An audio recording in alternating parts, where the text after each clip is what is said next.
Satu,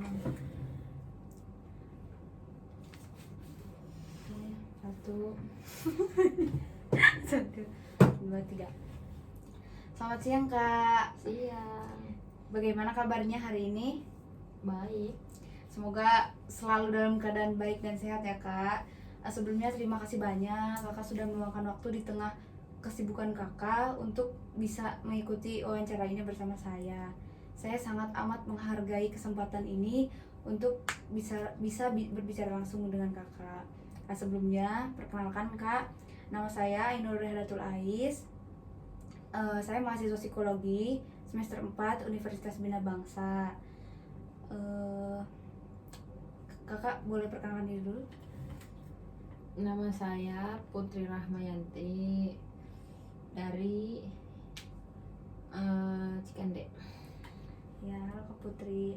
Nah, Kak Putri, sebelum kita mulai, izinkan saya untuk membacakan beberapa informasi penting terkait wawancara yang akan kita lakukan ini. Wawancara ini merupakan bagian dari tugas praktikum mata kuliah teknik wawancara dan observasi, dan hasilnya nanti akan digunakan untuk memenuhi persyaratan dalam tugas tersebut. Wawancara ini akan berlangsung sekitar 30-40 menit dan partisipasi kakak bersifat sukarela gitu. Nah, kemudian data yang kakak berikan juga akan dijaga kerahasiaannya dan hanya digunakan untuk kepentingan tugas praktikum ini saja. Kemudian untuk memudahkan pencatatan dan memastikan tidak ada informasi yang terlewat, wawancara ini akan direkam. Kemudian rekaman hanya akan digunakan untuk keperluan transkrip dan analisis secara internal. Apakah kakak bersedia untuk direkam? Bersedia. Oke, terima kasih Kak. Nah, dengan melanjutkan wawancara ini berarti kakak sudah menyatakan setuju untuk berpartisipasi secara sukarela. Apakah ada yang ingin ditanyakan sebelum kita mulai? Nggak ada. Nggak ada. Oke. Baik, Kak Putri. Sebelumnya kita santai aja ya Kak. Di sini tidak ada jawaban yang benar atau yang salah. Di sini saya hanya ingin mendengarkan pengalaman dan pendapat kakak secara jujur. Karena kadang kita semua pasti pernah mengalami hal-hal yang membuat kita belajar atau justru bikin kita merasa tidak nyaman gitu tuh, dan hal itu tuh wajar banget gitu. Nah, ngomong-ngomong, kakak lagi sibuk apa nih akhir-akhir ini? Sibuk apa ya? Nugas paling. Terus Sama iya. saking sibuknya kemarin sakit. Ya. Terus ada hal seru nggak yang lagi kakak kerjain sekarang? Nggak ada yang seru sih. Apa ya? Serunya sih bisa kayak ngerjain tugas bareng, entah di support sama yang mem ya. Ya, oke. Banyak juga ya kegiatannya. Pasti cukup padat ya Kak. Nah, jujur saya selalu kagum sama orang yang bisa terus maju meskipun banyak tantangan tentunya kayak kakak ini. Nah, ngobrol santai kita kali ini, saya ingin tanya beberapa hal yang mungkin relate dengan pengalaman sehari-hari kakak. Sudah siap Kak? Siap. Nah, yang pertama, pernah nggak sih kakak ngalamin pengalaman yang tidak menyenangkan atau tidak enak? Pernah sih. Bisa diceritakan lebih detail kejadiannya apa gitu yang menurut kakak Yang tidak nggak menyenangkan? ngenakinnya ya. Iya betul. Yang nggak ngenakinnya itu kalau kan saya kan kuliah ya. Nah, kalau udah berangkat kuliah tuh biasanya nggak tahu tuh kalau info dosennya nggak masuk. Terus tiba-tiba kita kan udah jauh tuh, udah rumahnya kan jauh dari kampus. Terus pas kita udah sampai, udah nungguin gitu udah di kelas, tiba-tiba dosennya ngabarin kalau nggak bisa datang gitu. Jadi kayak kenapa sih nggak dari semalam atau dari pagi gitu ngabarinnya biar kita nggak berangkat. Iya, jadi ada rasa penyesalan gitu yang muncul di diri kakak. gitu. Nyesel berangkat gitu ya. Iya, terus kesel juga sih karena kan Hmm. emang jauh, terus di jalan juga pasti kan debu gitu, ketemu orang yang di jalan tuh yang ngeselin gitu kan, kayak belok sen kanan belok kiri. Hmm. Nah, ketika kakak ngalamin kejadian itu, gimana cara kakak untuk ngatur emosi biar ketika kakak menghadapi situasi itu kakak tetap bisa tenang? Kayak yang ya udahlah gitu, tapi kayak apa, kayaknya emang saya juga kadang bawa motornya suka rese gitu, jadi kayaknya emang itu timbal baliknya gitu, jadi kayak bikin kesel juga di jalan mungkin ya buat bagi Ya. orang yang lain gitu, jadi kayak ya udahlah gitu. Jadi kakak hanya bisa pasrah aja gitu. Iya. Jadi ya udah gitu. Nah, Masa mau dimarahin sama kita kan. iya betul. Nah, ketika kakak sedang merasa emosi, biasanya langkah apa yang kakak ambil gitu ketika menghadapi situasi yang menurut kakak nggak enak? Biasanya sih paling diam gitu atau ngejauh gitu, misalkan kan itu kejadiannya di jalan gitu, terus kan masih ke bawah kesel gitu, misal sampai kampus sampai kelas ada orang di kampus di kelasnya masih ngeselin gitu, jadi kayak diam nggak gitu, jadi kayak bukan nyuruh dianya diem gitu, terus kitanya juga kayak agak ngejauh gitu biar emosi kitanya nggak terlalu ke salurkan ke mereka yang nggak Iya. salah gitu. Berarti kakak lebih memilih buat menenangkan diri kakak sendiri gitu. Nah, selanjutnya kakak ini termasuk orang yang gampang marah nggak sih kalau sesuatu nggak berjalan sesuai harapan kakak? Marah sih enggak, cuma kayak apa ya, seringnya tuh kayak kenapa sih kita kan udah ngeplan kayak gini, habis kayak gini harus kayak gini harus kayak gini gitu, cuma kayak kadang nggak sesuai gitu sama apa yang udah kita tentuin gitu, jadi kayak ya kenapa nggak bisa sesuai gitu. Kita kan udah kasih kayak misalkan plan, emang gak gampang, cuma kayak kita kan udah berusaha, kenapa nggak dikasih kesempatan.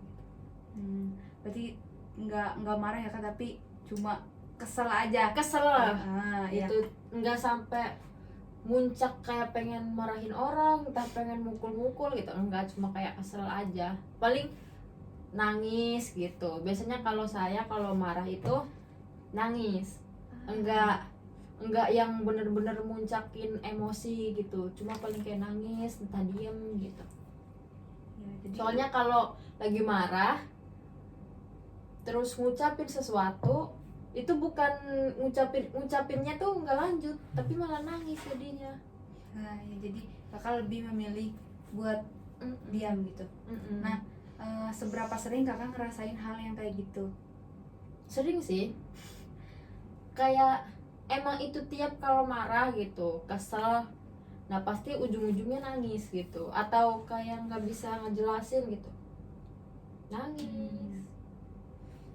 Solusinya nangis. Iya. Jadi kakak menghindari dari kerumunan orang banyak gitu. Jadi karena takut malah melampiaskan ke mereka gitu.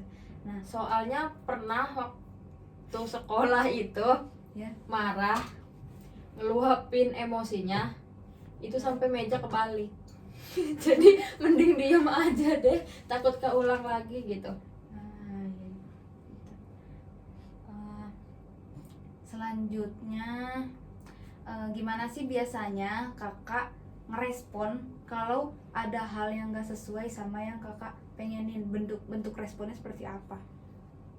Sama sih, responnya pasti pertama kesel gitu, sama kayak yang awal tadi, kayak ya udah kesel gitu, kayak karena kenapa sih nggak sesuai sama apa yang kita mau gitu. Kayak padahal apa susahnya sih gitu, kayak misalkan entah minta apa gitu ke papa, terus nggak dibeliin atau dinanti gitu, sedangkan terus tiba-tiba besoknya kakak atau adek minta sesuatu gitu yang lebih dari itu gitu, langsung ada gitu, kayak Kenapa sih gitu? Ya, Kok saya mah enggak? Kemarin kok enggak kok kemarin dilewat gitu. Nah, ketika kakak memunculkan respon atau reaksi seperti itu, pernah nggak sih kakak nyesel kalau kakak udah bereaksi seperti itu? Enggak. Enggak. Kenapa? Soalnya enggak diungkapin juga, cuma kayak disimpan sendiri aja gitu, kayak kenapa sih gitu. Enggak sampai yang ngucapin terus marah bikin sakit hati tuh enggak, cuma kayak disimpan sendiri Disimpan aja sendiri, gitu. ya. Jadi kayak ya udah nyesel juga nyeselin apa, karena emang nggak ada tindakan kita yang bikin orang sakit hati gitu. Ya. Nah, apa pelajaran yang kakak dapat dari pengalaman itu? Apa ya? Pelajaran apa yang kakak dapat dari pengalaman itu? Kayaknya lebih banyakin sabar sama pengertian. Kayak apalagi anak tengah kan, anak tengah tuh harus ngertiin gitu kebanyakan gitu. Jadi kayak ya udah ngertiin aja deh, mungkin emang pas kita minta sesuatu itu mah emang lagi nggak ada gitu, terus pas kakak atau ade minta itu pas banget lagi ada gitu, jadi langsung dibeliin gitu. Jadi kayak ya udah nanti juga dapat gitu. Ya. Nah, terus kakak punya cara khusus nggak sih buat ngelampiasin emosi biar nggak nyakitin diri sendiri atau orang lain? Cara khususnya? Biasanya sih kalau misalkan kayak lagi emosi, entah kayak lagi sedih atau apa gitu, lagi bingung gitu, biasanya saya itu suka keliling naik motor, entah pergi kemana gitu, tapi pokoknya pergi aja motoran gitu, nggak tahu tujuannya kemana, entah kemana gitu, cuma kayak ya udah jalan aja sampai mana gitu, jauh pokoknya mah, entah mau capek, kita kan cewek ya pakai sanggul ya pakai helm. Iya. Nah itu kan bikin sakit kepala gitu, ya udah terus aja gitu, yang penting apa ya, yang lagi dirasa tuh hilang dulu gitu. Biasanya kayak gitu kalau lagi emosi atau sedih gitu, pasti cara nenangin diri sendirinya kayak gitu. Berarti jauh cara- sendiri. Cara itu efektif nggak menurut kakak? Sebenarnya enggak. Karena emang kan dari jalan jauh itu pasti balik lagi gitu, Ya. pasti emosinya masih ada, cuma udah agak reda gitu, jadi kayak nggak terlalu ini banget gitu, jadi kayak udah agak tenang gitu. Jadi kayak kalau misalkan lagi sedih ya nggak terlalu sedih lagi, karena mungkin otaknya ke-refresh gitu ya kali ya. Jadi kayak ya udah biasa aja meskipun emang nggak berguna gitu. Jadi cara itu tuh kadang efektif, kadang enggak gitu. Iya. Nah terus tadi kan caranya tuh dengan kakak keliling-keliling kan, motoran gitu. Nah ada nggak sih situasi dimana cara itu tuh nggak berhasil? Situasi Saat cara keliling apa ya? Cara keliling itu nggak berhasil buat ngelampiasin emosi kita. Ada, cuma itu tuh biasanya kalau nggak berhasil tuh berarti entah tempat yang ditujunya kita nggak suka, terus juga entah karena biasanya terlalu dekat. Nah biasanya kalau terlalu dekat tuh kayak emosinya belum kehapus semua gitu, tapi harus pulang gitu. Jadi kayak nggak mau pulang tapi bingung juga mau kemana gitu. Jadi ya udah deh, tapi sebenarnya emosi apa perasaannya tuh belum tuntas gitu, belum tuntas di jalan gitu. Jadi kayak gitu, percuma. Nggak jauh tapi lumayan jauh gitu, tapi nggak terlalu jauh banget gitu. Berarti harus dengan jarak yang jauh gitu ya kak kelilingnya. Nah selanjutnya kakak biasanya ngelampiasin emosi itu kayak gimana sih supaya nggak nyakitin diri sendiri? Nah tadi kan kakak udah bilang kakak nggak mau nyakitin orang lain dengan cara kakak diem aja gitu loh. Nah ini gimana cara kakak ngelampiasin emosi supaya nggak nyakitin diri sendiri aja? Iya yang tadi yang naik motor, yang keliling naik motor itu, entah kalau emang kayak lagi malas keluar tapi kayak lagi perasaan situasi kitanya lagi ngedown gitu, kayak dibawa tidur atau dibawa nonton, biasanya nonton drakor gitu, Netflixan gitu biasanya gitu, biar kayak jadi dialihin gitu, tapi emang nggak pernah nyakitin diri sendiri sih. Ya. Jadi kakak lebih baik mengalihkan ke yang lain daripada kakak harus menyakiti diri sendiri gitu. Karena emang sakit kan. Hmm. Jadi Iya. saya tuh orangnya yang beneran takut sama yang rasa sakit. Jadi daripada nyakitin diri sendiri, mending nyenengin diri sendiri aja gitu. Nah, jadi kakak Kan punya pasti prinsip seneng kan. gitu. Jadi kayak entah mungkin me time biasanya dulu sebelum keliling naik motor sendiri tuh biasanya saya ke kafe gitu sendirian gitu, entah jajan doang, beli minum, duduk di situ setengah jam, abis itu bingung mau kemana lagi, keluar gitu, paling kayak gitu. Biasanya kalau nggak keluar kayak gitu tuh kayak misalkan kayak lagi tadi kayak lagi malas keluar ya paling nonton Netflix atau tidur. Nah, lebih enak. selain dengan kakak keliling-keliling sendirian nih, ada nggak sih orang terdekat yang biasanya kakak ajak ngobrol waktu lagi emosi? Ada, biasanya entah pacar ataupun ke mama gitu kan. Kadang biasanya mama itu kan ini kan, kadang mama tadi kayak gini mat tadi temennya kayak gini gitu. Jadi kayak tersalurkan, terus ada respon yang ngerespon kita juga gitu, jadi kayak ke kitanya nggak kayak ngerasa nanggung sendiri gitu, jadi kayak ada yang nanggepin gitu. Jadi kakak ngerasa kalau masalah itu sudah setidaknya berkurang gitu karena terbagikan kepada orang lain. Nah selanjutnya kakak yakin gak sih kalau misalkan menghadapi tugas atau suatu masalah kakak bisa menghadapi itu sendirian? Tugas bisa, tapi sambil nangis. Tapi pasti lama sih selesainya, pasti bisa nyelesain sendiri, tapi pasti ada kita ceritanya gitu. Kayak harus ada yang dengerin, aduh pusing nih kayak gini gitu, cerita ke orang gitu. Jadi kayak ngebagi cerita dulu gitu. Misalkan ada tanggapan dari si orang yang kita bagi cerita itu, masukannya itu bisa kepake sama kita pakai. Tapi kalau enggak, kadang udah ada masukan tapi kayaknya kurang cocok deh sama apa yang saya alamin gitu. Jadi kayak ya udah, nanti gimana cari jalannya sendiri lagi gitu. Jadi kakak yakin gak yakin gitu? Sebelumnya kalau misalkan udah sendiri nggak bisa baru cerita gitu. Jadi kalau masih misalkan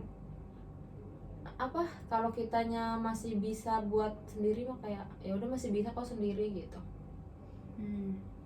Berarti kakak lebih dominan yakinnya atau tidak yakinnya bisa sendirian?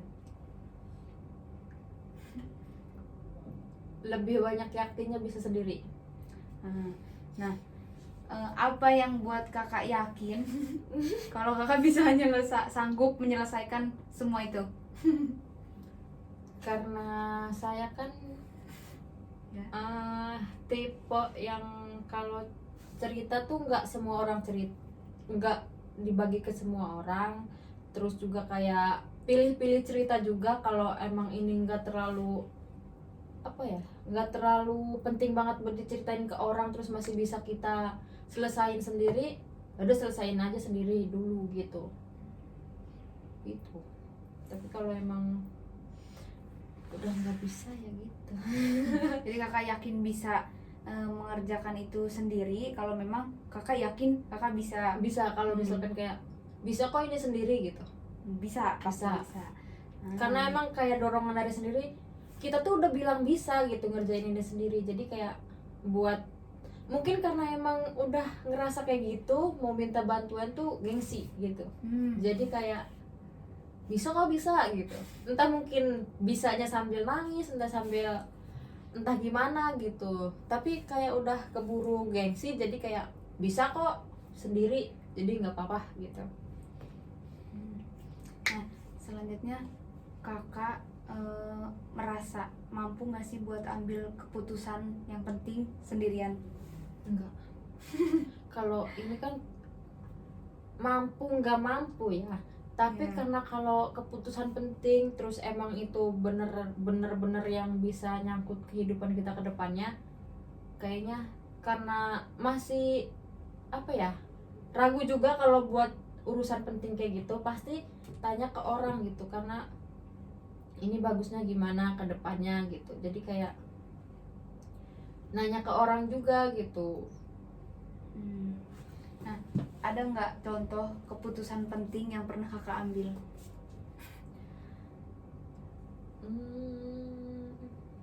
Apa ya?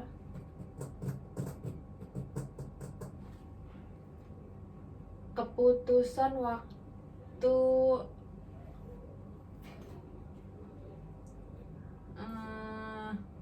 waktu tes polisi tuh, itu kan pasti, itu kan tergantung ke diri kitanya, restunya restu orang tua juga gitu. Jadi kayak tanya ini boleh nggak kayak gini gitu.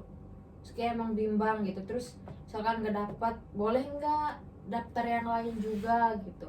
Pasti itu kan mau lanjut ke yang gagal ini tapi tunggu beberapa saat, apa nyoba beberapa institusi buat kita nyoba gitu. Entah siapa, mungkin rezekinya di yang lain gitu.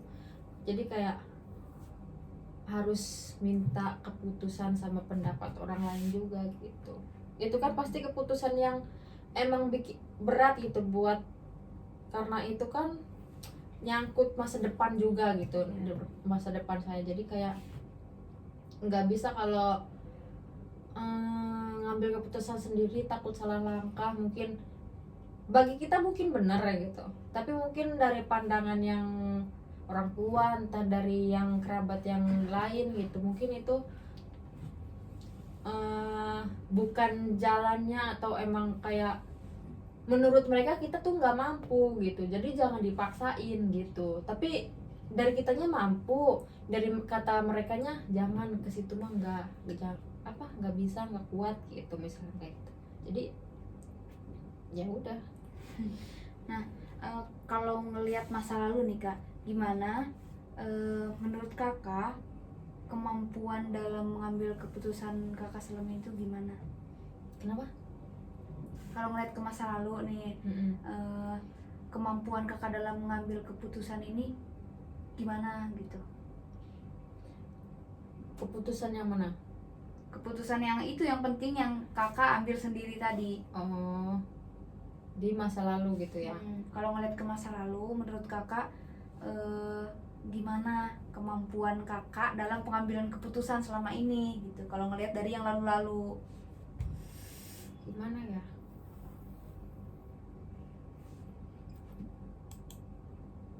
apakah memang dirasa sudah benar atau gimana? Emang udah benar. Jadi kayak ya udah, mungkin emang itu jalannya, itu keputusan yang terbaiknya. Jadi kayak saya ya udah tinggal jalanin yang sekarang aja. Yang lalu biarlah lewat.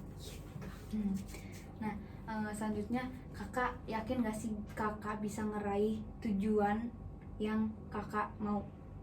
Bisa? Bisa. Hmm. Sebesar apa keyakinan kakak kalau kakak bisa meraih tujuan itu? Sebesar kepercayaan saya sama diri saya sendiri. Jadi kayak saya ngerasa bisa, ya pasti bisa gitu. Kalau boleh tahu tujuan apa nih yang kakak lagi kejar sekarang? Tujuan pastinya sih ke karir ya, ke karir, terus bikin bangga pasti itu umumnya gitu kan. Buat bangga orang tua, terus bangga ke diri sendiri juga, karena pasti kalau udah tercapai itu apa yang saya mau, pasti tuh bangga ke saya juga karena ternyata saya bisa gitu. Ya. Nah, selanjutnya pernah nggak kakak ada nggak pengalaman yang membuat kakak ngerasa percaya diri banget sampai akhirnya sukses? Ada nggak pengalaman? Boleh ceritain? Pengalaman apa ya? Paling kayak pengalaman lomba-lomba aja sih, kayak lomba nari, karena saya kan orangnya kepoan ya sama kegiatan yang lain-lain belum dicoba, jadi saya coba buat lomba nari. Nah karena saya latihan dengan apa ya, bener-bener latihan yang bener-bener, karena itu buat lomba jadi kayak latihan yang bener-bener buat lomba gitu, jadi kayak saya nyiapin diri saya yang bener-bener maksimal gitu, jadi kayak pasti menang kok ini gitu, jadi menang gitu, juara 1. Iya. Karena emang itu kan dari kegigihan sendiri gitu kan, karena kemauan sendiri juga, jadi kayak gitu. Berarti Akhirnya menang. Iya, berarti kakak yakin kalau kakak punya kemampuan gitu sampai akhirnya itu jadi motivasi kakak yang akhirnya bisa menang. Iya, gitu. karena emang selain dari dukungan yang kerabat gitu, pasti dukungan buat diri sendiri juga pasti penting gitu, karena itu buat ningkatin motivasinya lagi, kalau misal kayak bisa kok, kita bisa gitu ya, akhirnya bisa gitu. Tapi kalau kita nge-pressure diri kita, aduh udah nggak bisa nih, aduh nggak bisa, pasti tetap nggak bisa. Karena kita udah nyerah sama diri kita sendiri, ngeremehin kemampuan diri kita sendiri gitu. Nah, ketika kakak dihadapkan dengan masalah yang berat, kakak ini orangnya cenderung nyari bantuan atau memilih coba selesain sendiri dulu? Coba buat selesain sendiri dulu, terus kalau misalkan semua cara yang udah kita coba itu nggak bisa, baru saya coba buat minta tolong ke yang lain gitu, aduh tolong dong ini gimana ya gitu. Nah, ketika kakak memang mau minta bantuan nih, biasanya kakak nyari bantuan ke siapa dulu? Ke siapa sih? Pasti yang terdekat sih, kayak misalkan entah temen gitu kan, entah emang yang sering ketemu di rumah gitu, aduh gimana ya ini harus kayak gimana gitu. Jadi kayak intinya ke orang yang terdekat gitu, emang yang benar-benar kita percaya gitu, bisa bantu kita. Jadi kakak minta bantuan sama orang yang sekiranya kakak percaya kalau dia bisa bantu kakak gitu. Nah, selanjutnya bisa diceritain nggak kak, kapan terakhir kali kakak ngerasa perlu banget nih minta bantuan?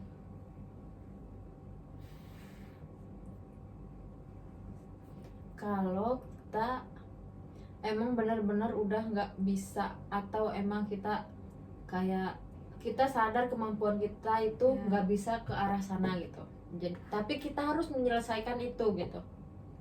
Contohnya seperti apa, pengalaman apa ya,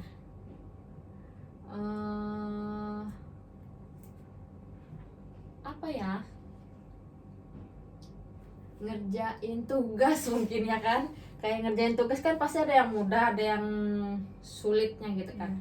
Kalau yang sulitnya itu kayak aduh nggak bisa nih, aduh nggak ngerti nih, biasanya minta bantuan atau minta tolong jelasin ke temen yang ngerti gitu. Jadi kayak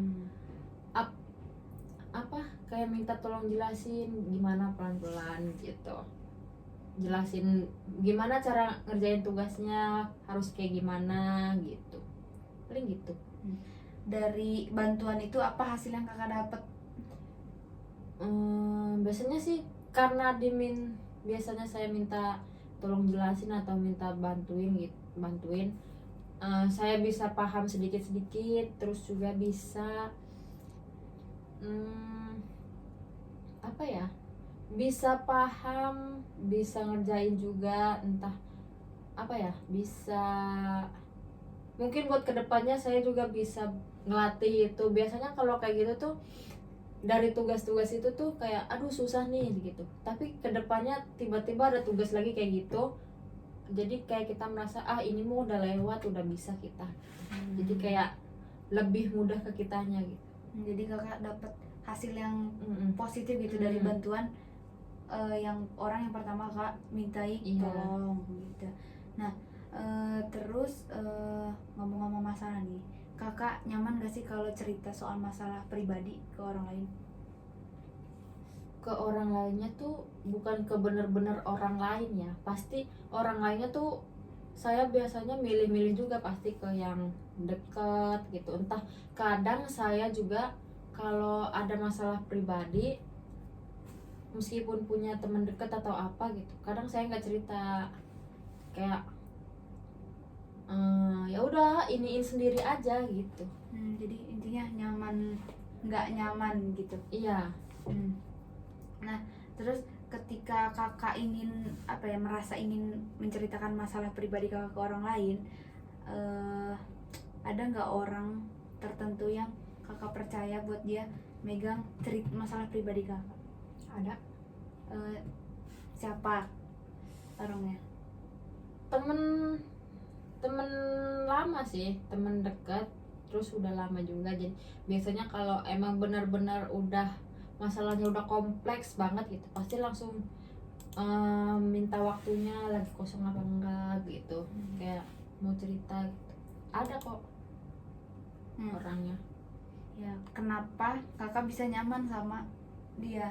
Karena kita udah berteman lama, terus kita juga udah kayak apa ya, udah bener-bener deket gitu. Jadi kayak kita juga udah saling tahu satu sama lain gitu, cerita yang sedihnya, entah yang bahagianya gitu. Jadi kita emang saling tukar cerita gitu. Jadi kita emang udah nyaman aja kalau misalkan udah cerita yang benar-benar pribadi, privasi gitu ke dia.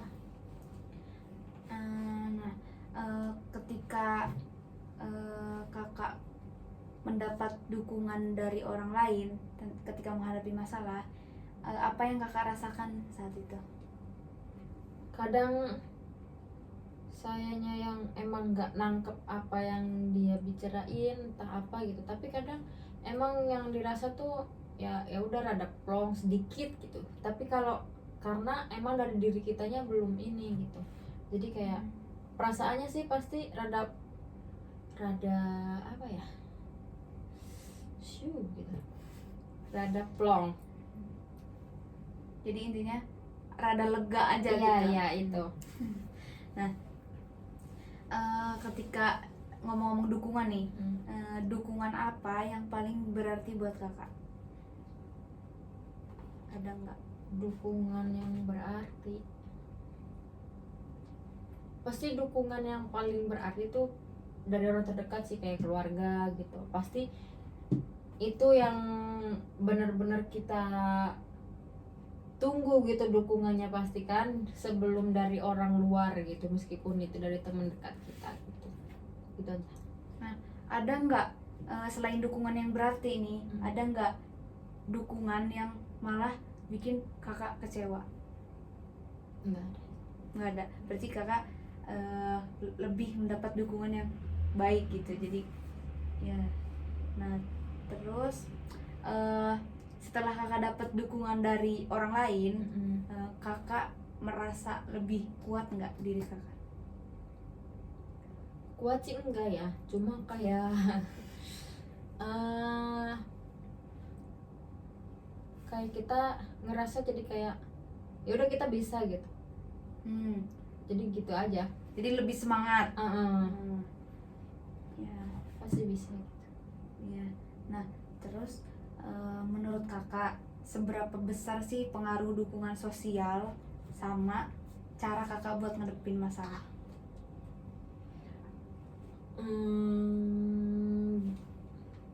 berpengaruh banget, karena itu kan selain dari dukungan diri buat diri sendiri, pasti dukungan dari orang lain juga kan, dari lingkungan juga kan pasti ini kan. Ada yang dari kitanya atau dari kerabatnya ngedukung, tapi dari omongan-omongan lain yang dari tetangga itu nggak ngedukung, kayaknya kayak alah itu mah nggak bakalan gitu. Pasti itu kan bikin ngedown juga kan, pasti jadi sangat berpengaruh gitu dukungan dari lingkungan sekitar, dari sosial.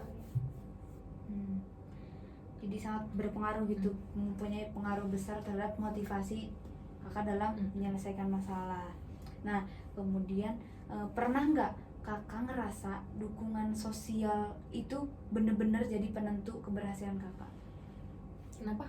Pernah nggak kakak ngerasa dukungan-dukungan dari luar itu bener-bener jadi penentu buat kakak berhasil? Enggak.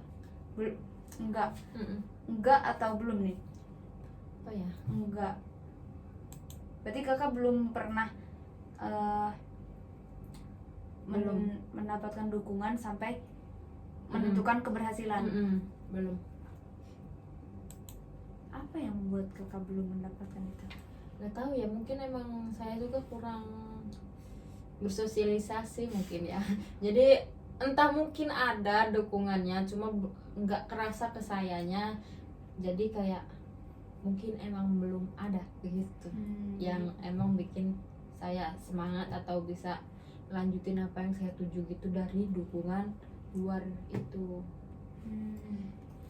Wah, seru banget ya, gak kerasa. Udah panjang banget wawancara kita. Mungkin pertanyaan yang saya sajikan cukup sekian gitu. Sudah selesai nih Kak. Nah, semua pertanyaan yang saya sajikan sudah dijawab dengan sangat baik oleh kakak. Sebelumnya terima kasih banyak, kakak sudah meluangkan waktu untuk berpartisipasi bersama saya dalam wawancara ini. Sesuai jawaban dan informasi yang kakak berikan, itu sangat berarti dan membantu sekali untuk saya dalam menyelesaikan tugas praktikum ini. Saya sangat menghargai keterbukaan dan kesediaan kakak untuk berbagi sesuai dengan pertanyaan yang sudah diajukan. Nah, selanjutnya kemudian apabila di kemudian hari ada hal yang perlu dikonfirmasi atau ada tambahan informasi yang dibutuhkan, saya akan menghubungi kakak kembali dengan seizin kakak. Sekali lagi terima kasih atas kerjasamanya Kak. Sama-sama. Semoga kakak selalu diberikan kesehatan, kelancaran dan kesuksesan dalam aktivitasnya. Dan segala hal baik ke depannya semoga selalu datang ke kakak ya. Mungkin cukup sekian Kak. Sampai jumpa dan salam hangat. Terima kasih. Bye-bye.